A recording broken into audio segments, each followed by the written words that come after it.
Hello বন্ধুরা, কেমন আছো? আশা করি সকলেই ভালো আছো। আমি তোমাদের প্রিয় আপু আবারও চলে আসলাম নতুন একটি গল্প নিয়ে। গল্পটি শেষ পর্যন্ত শুনলে তোমাদের দাঁড়িয়ে যাবে। আমি তোমাল জয়পুরহাট থেকে 20 কিলোমিটার গভীরে এক অজপাড়া গায়ে থাকি। আমার পরিবারে আমার মা আর আমার বাস। পরিবারে আমরা দুজন ছাড়া আর কেউ নেই। বাবা করোনায় মারা যায়।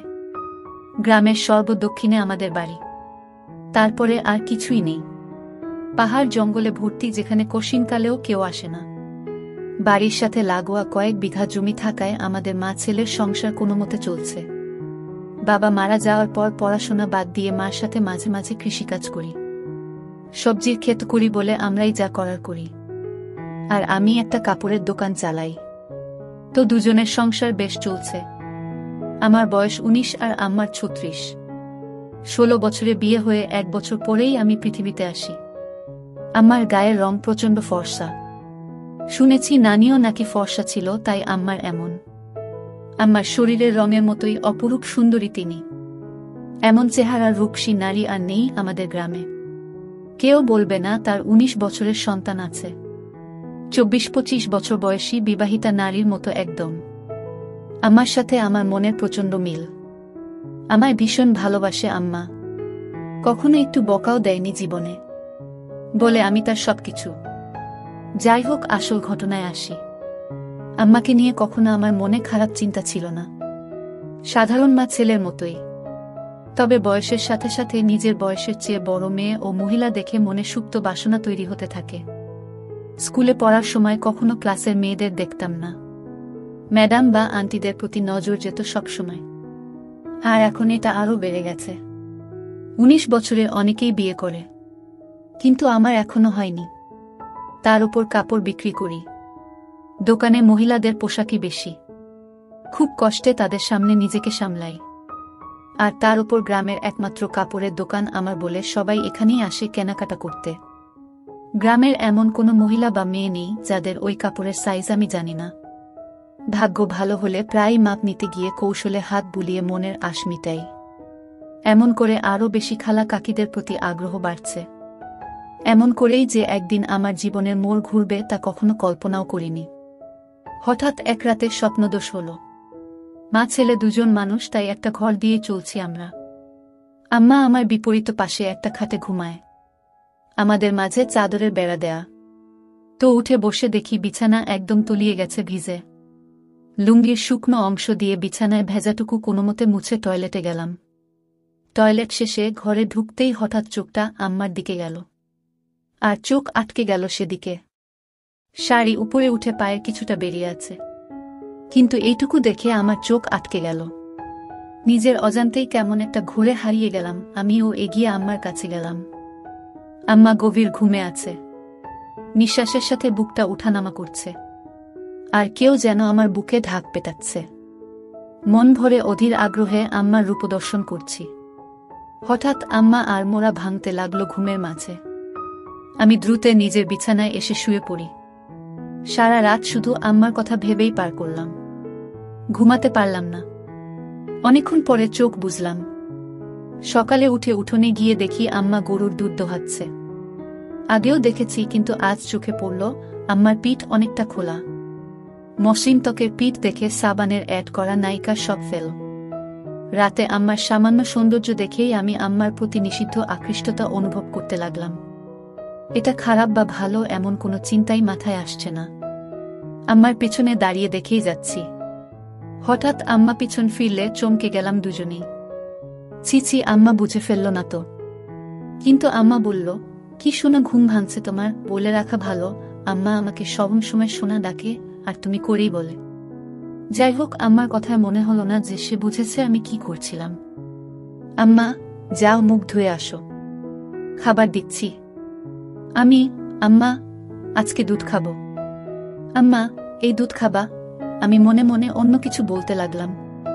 আম্মার ডাকে সম্মিত ফিরল। আম্মা, এই দুধ। মাত্র দোহাইতেছি। গরম না করলে খাবা কিভাবে? আমি এভাবেই খাবো। তুমি খাইয়ে দাও। আম্মা, আচ্ছা আসো। এই নাও পাগল ছেলে।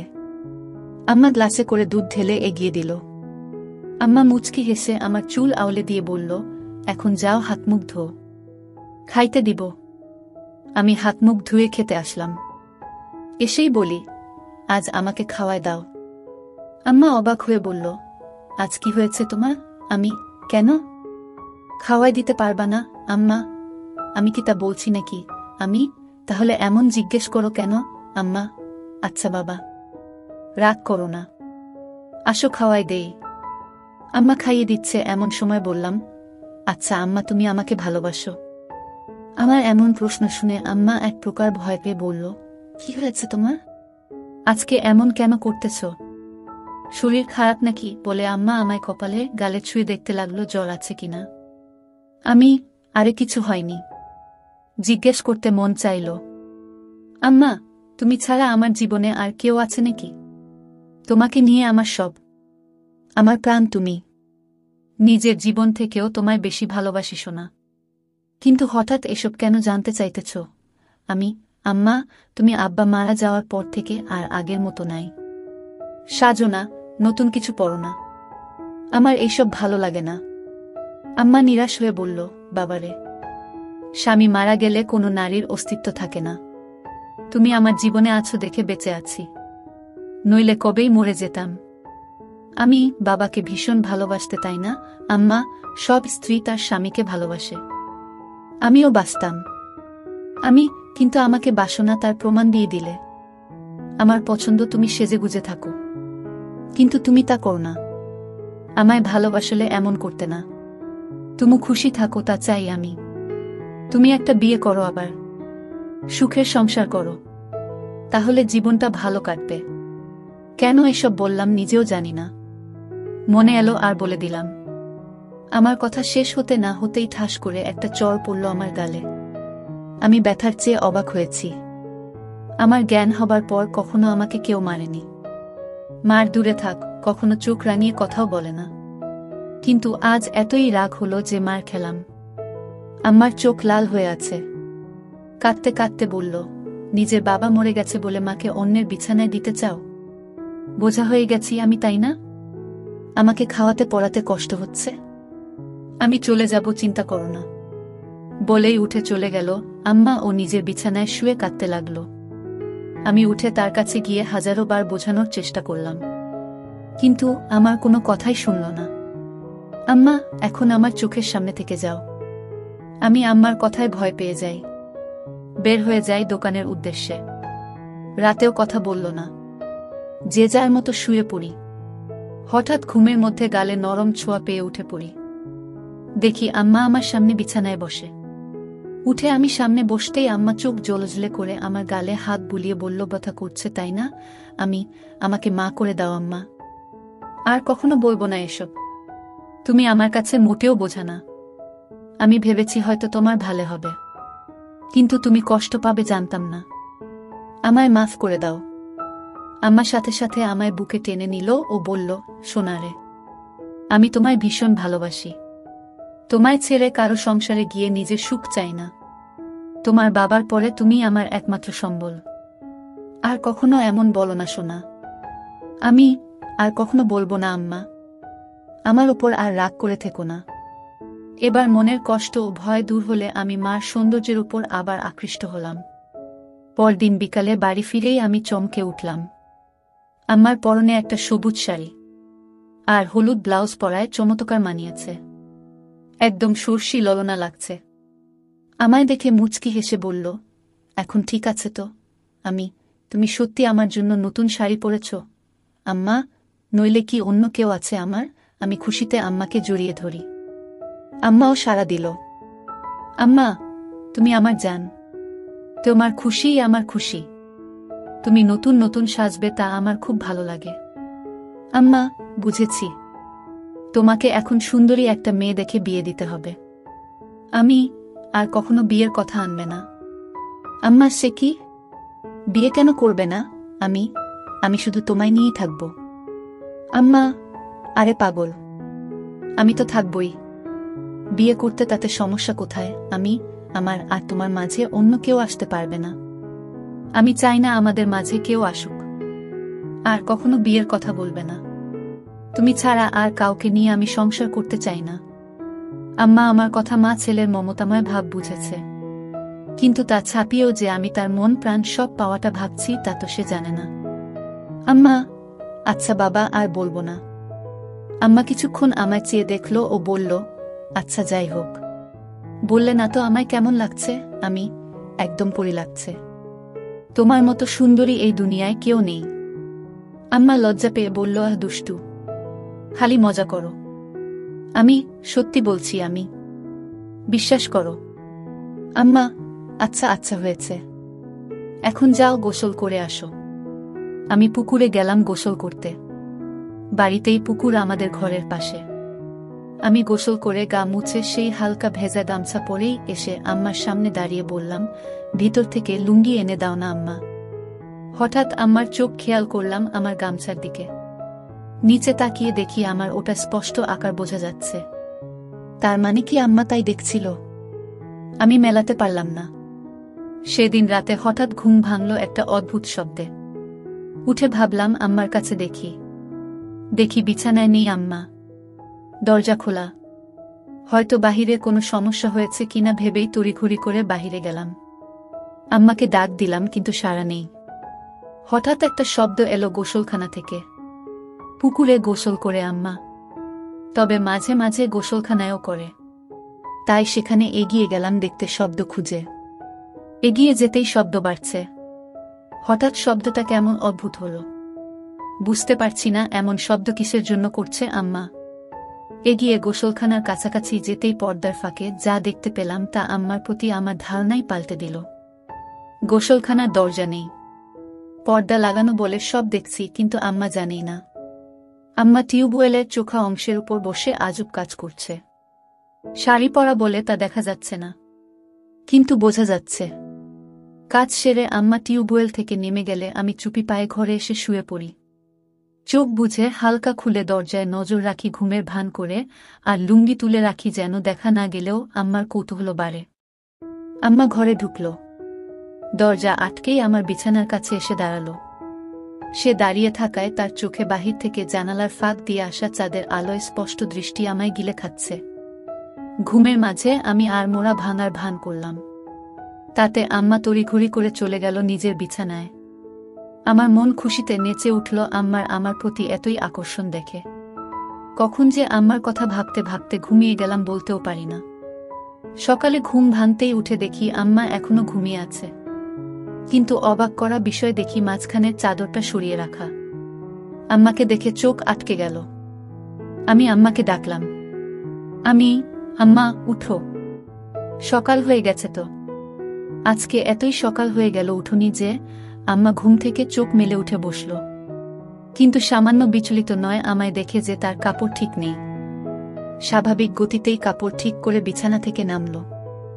আমি, এতই দেরি যে? ক্লান্ত নাকি আম্মা? পরিশ্রম করা হয়েছে খুব তো, তাই ক্লান্ত। এখন ভালো লাগছে। আমি মনে মনে বললাম, কি পরিশ্রম তা তো জানি। এই চাদর সরানো যে আম্মা, আমি সরিয়েছি। ঘরে আমরা ছাড়া কেউ নেই, তো চাদর রেখে কি হবে? আর যে গরম পড়েছে, এভাবে চাদর থাকলে আলো বাতাস চলাফেরা করে না। আম্মার যুক্তি শুনে মুচকি হাসলাম মনে মনে।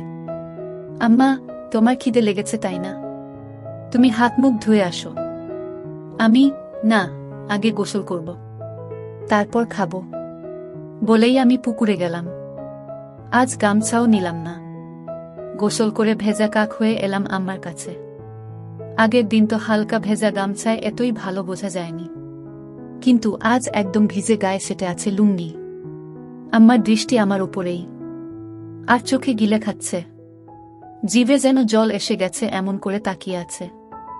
আমার বেশ ভালো লাগছে তা দেখে। আম্মা ভিতর থেকে গামছা লুঙ্গি এনে দিল ও যতক্ষণ আমার মোছা শেষে লুঙ্গি না পরলাম সে লুকিয়ে দেখেই চলল। হঠাৎ আম্মা বলল, তুমি একটু বসো, আমিও গোসল করে আসি। আজকে গরম লাগছে, এসে খাইয়ে দিব তোমায়। আমি ভাবলাম ভালোবাসা দেখাতে খাইয়ে দিবে, কিন্তু আরও কিছু অপেক্ষা করছে তা বুঝিনি। আম্মা যে গোসল করতে না, শুধু শরীর ভেজাতে পুকুরে গেছিল তা বুঝতে বাকি রইল না। 2 মিনিটেই ফিরে এলো আম্মা ভেজা শরীরে। আগেও দেখেছি এমন ভেজা শরীরে, কিন্তু আজ আমাকে দেখাতে যে আম্মা ভেজা শরীরে এসেছে তা আমি জানি। হঠাৎই আম্মা এগিয়ে এসে বলল, বাবু আমার হুকটা খুলে দাও তো। ব্লাউজটা আর চলবে না মনে হয়। আমিও সুযোগ পেয়ে বলে বসলাম, ছেলের কাপড়ের দোকান, আর তুমি কি না একই জিনিস নিয়ে পড়ে আছো? নতুন নিয়ে নাও, তাহলেই তো হয়। দোকানে গিয়ে নিয়ে এসো পছন্দ করে যেটা ভালো লাগে। আম্মা, ছেলের দোকান, তাহলে যে আনতে হবে কেন? ছেলে আনতে পারে না? কষ্ট করে বাজারে দৌড়ঝাঁপ করাবে নাকি? আমি, আচ্ছা বাবা, সব পাঠিয়ে দিব, তুমি পছন্দ করে নিও। ইচ্ছে করেই বললাম যেন আরো গভীর হওয়া যায়। আম্মা, পাঠাবে মানে? আমি ফেরিওয়ালা কাকির কাছে পাঠিয়ে দিব। আম্মা, বাহিরের মানুষের সামনে পছন্দ করতে পারবো না। আমি তো জানি না ওসব সাইজ টাইজ। তাছাড়া আমার সামনে এসব সমস্যা হবে না। আম্মা, তোমাকে কে বলল সমস্যা হবে? দোকানদার হয়েছ, খদ্দেরকে কাপড় দেখাবে? কি সব বলছো বলো তো? দোকানেও কি এমন করো? আমি, আচ্ছা বাবা, ভুল হয়েছে, আমি নিয়ে আসবো সবগুলো। তোমার পছন্দ মতো সাইজ বুঝে নিও। আম্মা, সব কেন আনবে? আমার সাইজের গুলোই আনবে শুধু, রং আমি বেছে নিব। সাইজ 34, মনে থাকবে তো? আমি আম্মার দিকে হা করে তাকিয়ে আছি। আম্মা এতটাই আমার উপর ফিদা যে উঠে পড়ে লাজলজ্জার সংকোচ ভুলে আমায় সব জানিয়ে দিচ্ছে। আমি প্রচণ্ড খুশি ও অবাকও হলাম যে আম্মা খুব গতিতে চলছে। সারাদিন আম্মার কথা ভেবেই দিন পার করলাম। দোকান বন্ধ করার সময় বেছে বেছে বড় গলাওয়ালা কয়েকটা নিলাম। দোকান থেকে বের হয়েই সোজা বাসায় পৌঁছে যাই। গিয়ে দেখি আম্মা খেতে কাজ করছে। আমিও গেলাম সেখানে, কিন্তু গা মেখে গেছে ধুলোবালি ও কাদা দিয়ে। আজ কেমন অদ্ভুত লাগছে। এমন করে কাদা মাখামাখি হয় না কখনো। বাড়ির ভিতরে ঢুকতে ঢুকতে বললাম, তুমি তো কাদা দিয়ে মেখে গেছ, শাড়ি পুরো মেখে গেছে। আম্মা, কি করব বলো? এক সেট হয়ে তো কাজ করা যাবে না, তাই না? আমি অবাক হয়ে গেলাম আম্মার কথা শুনে। আম্মার দিকে হুট করে তাকাতেই আম্মা হেসে দিল, সাথে আমিও হেসে দিই। ধীরে ধীরে কেমন একটা ঘুলে মিলে যাচ্ছি দুজনে। সবজির ডালা রাখার পরে আম্মা বলল, আমার জিনিস আনছো? আমি পরে দেখো, সাইজে না হলে পাল্টায় আনবো। আম্মা বলল, সাইজ হবে, বিশ্বাস আছে তোমার ওপর, বলেই মুচকি হেসে চলে গেল ঘরে। আমি বাহিরে দাঁড়ানো। একটু পরেই আম্মা ডাক দিল। ভিতরে যেতে যেতে ভাবলাম মজার কিছু হবে, কিন্তু আম্মা আমায় হতাশ করল। আম্মার হাতে একটা হলুদ শাড়ি গামছা। আম্মা, তুমি একটু বসো, আমি গোসল করে আসি, বলেই আম্মা পুকুরে চলে গেল। কিছু না ভেবেই চলে গেলাম একটু পরেই পুকুরের কাছে। ঝোপঝাড়ে গিয়ে দাঁড়িয়ে উকি মারতেই চোখ কপালে উঠে গেল। আহ, কি সুন্দর লাগছে, বলা বোঝানো যাবে না। হঠাৎ একটা পিঁপড়া কামড় দিলে আচমকায় মুখ থেকে অস্ফুট বাকি উফ শব্দ হয়ে গেল, আর ঝোপঝাড় একটু নড়ে গেল। আম্মা একটু চমকে এদিকে তাকালো ও দেখতে লাগলো এদিকে। পরক্ষণেই আমায় অবাক করে দিয়ে আম্মার মুখে একটা মুচকি হাসি দেখতে পেলাম। মাথায় ঢুকল না আম্মা কি আমায় দেখেই ফেলেছে কিনা। হঠাৎ নিচে পায়ের দিকে তাকিয়েই দেখি আমার শরীর পুরোটাই আম্মার দিক থেকে দেখা যাচ্ছে। আমি প্রচণ্ড লজ্জা পেলাম ধরা পড়ে, কিন্তু আম্মা তো আমায় ধরা পড়তে দেয়নি দেখে খুব ভালো লাগলো। আম্মা এবার দেখাল কারিশমা। আগে পানিতে একটা ডুব দিয়ে পানি থেকে উঠল, তখনই আমায় আকাশ থেকে ফেলে আম্মা অকল্পনীয় কাজ করল। ডানায় উঠে দাঁড়িয়ে আগে আমার দিকে তাকিয়ে একটা অদ্ভুত মুচকি হাসি দিল। এই প্রথম আমার আম্মার এই রূপ দেখে আমি হতবাক। আমি দ্রুত ঘরের সামনে চলে যাই ও দরজায় বসে থাকি। তখন আম্মা এলো আবার অবাক করে। আমার সামনে এসে দাঁড়িয়ে মুচকি হেসে বলল, খিদে লেগেছে সোনা?